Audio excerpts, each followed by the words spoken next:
بسم اللہ الرحمن الرحیم۔ السلام علیکم ورحمۃ اللہ وبرکاتہ۔ الحمد للہ وحدہ والصلاۃ والسلام علی من لا نبی بعد۔ معزز سامعین، کچھ دن پہلے صحیح بخاری میرے مطالعے میں تھی، اس میں ایک حدیث میں پڑھی، وہ آپ کے سامنے عرض کرنا چاہتا ہوں۔ ہمارے یہاں اس حدیث پہ عمل بہت تھوڑا ہے، اور وہ حدیث صرف بخاری میں نہیں ہے، بخاری میں بھی ہے، مسلم میں بھی ہے، ترمذی میں بھی ہے، ابن ماجہ میں بھی ہے، سنن ابی داؤد میں بھی ہے، سنن نسائی میں بھی ہے۔ یعنی مسلمانوں کے نزدیک حدیث کی جو 6 معتبر کتابیں جس کو سیاہ ستہ کہتے ہیں، وہ سب میں حدیث پائی جاتی ہے۔ بہت کم حدیثیں ایسی ہیں جس کو سیاہ ستہ کے ہر مؤلف نے اپنی تالیف میں درج کیا ہو۔ یہ جو حدیث میں سنانے لگا ہوں، یہ حدیث سیاہ ستہ میں ہے۔ اس سے پہلے تھوڑا سا امام بخاری رحمۃ اللہ علیہ، جس میں نے اصل پڑھی حدیث صحیح بخاری میں، امام بخاری رحمۃ اللہ کے حوالے سے تھوڑی سی بات عرض کرنا چاہتا ہوں تاکہ پھر اہمیت سامنے آ جائے۔ امام بخاری رحمۃ اللہ علیہ 196 ہجری میں پیدا ہوئے۔ امین الرشید کا دور تھا، چونکہ امین الرشید 198 ہجری میں قتل ہوا اپنے باپ مامون کے ہاتھوں۔ انہوں نے تقریباً 10 عباسی بادشاہوں کا زمانہ دیکھا۔ پہلا بادشاہ جس میں پیدا ہوئے وہ امین الرشید کا تھا، اور آخری جس میں فوت ہوئے 256 ہجری میں، وہ المعتمد علی اللہ کا دور تھا، اس کے دور میں۔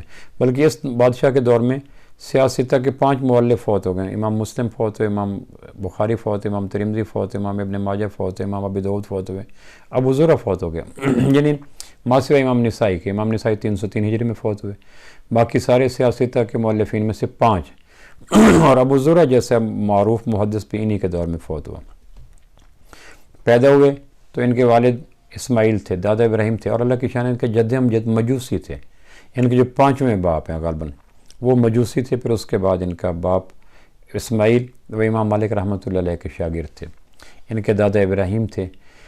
پھر پیدا ہوتے ہی ان کے والد فوت ہو گئے۔ پھر یہ بچپن میں نابینا ہو گئے، امام بخاری رحمۃ اللہ علیہ نابینا ہو گئے۔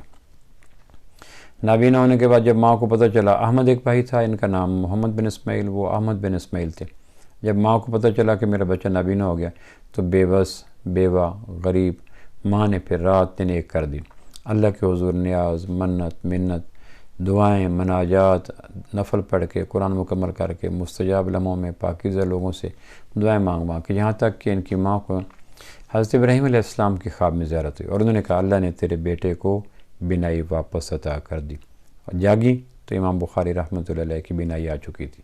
پھر انہوں نے اس خوشی میں اپنے بیٹے کو حدیث کے لیے وقف کر دیا، محمد بن اسماعیل کو، نام محمد تھا۔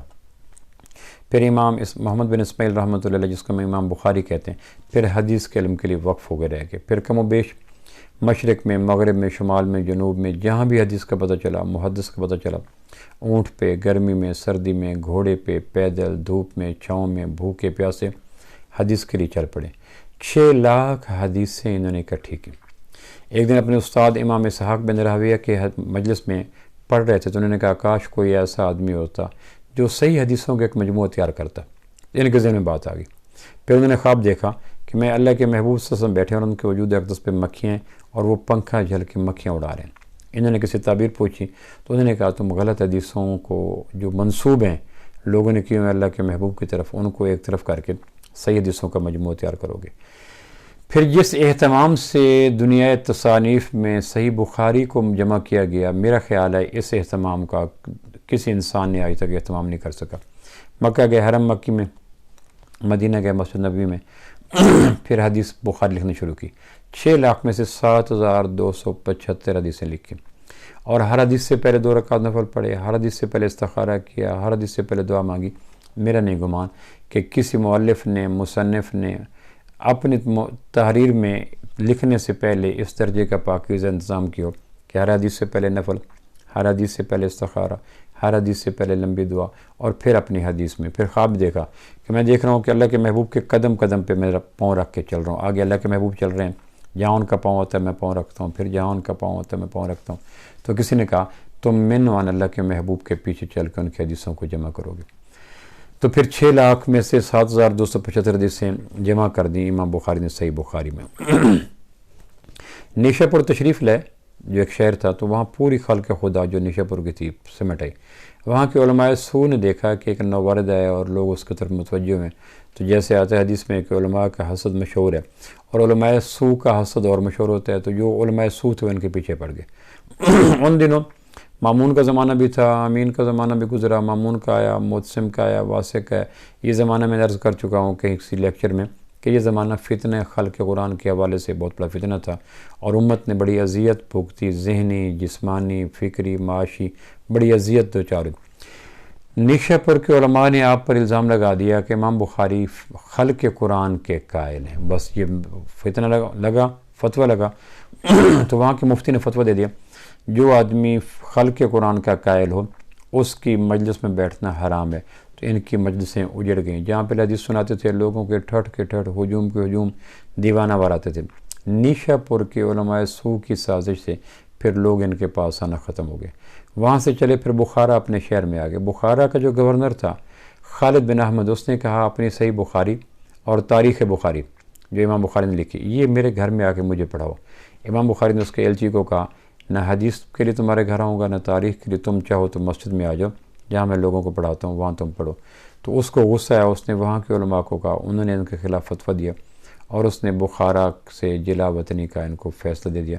پھر وہاں سے چل کر سمرقند کے قریب ایک گاؤں تھا خرتنگ، وہاں ان کے رشتہ دار رہتے تھے، ان کے پاس آگے گوشہ نشین ہو گئے اور آخری دنوں میں بالکل گوشہ تنہائی میں تھے۔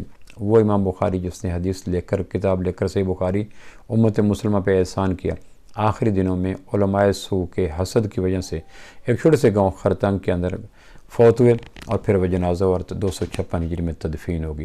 یہ چند باتیں میں نے اس لیے عرض کی کہ امام بخاری کے حوالے سے ہمارے اندر ایک آگاہی نہیں ہے تاکہ آگاہی آ جائے۔ تو یہ پھر بنو عباس کے المعتمد علی اللہ کے دور میں یہ فوت ہوئے۔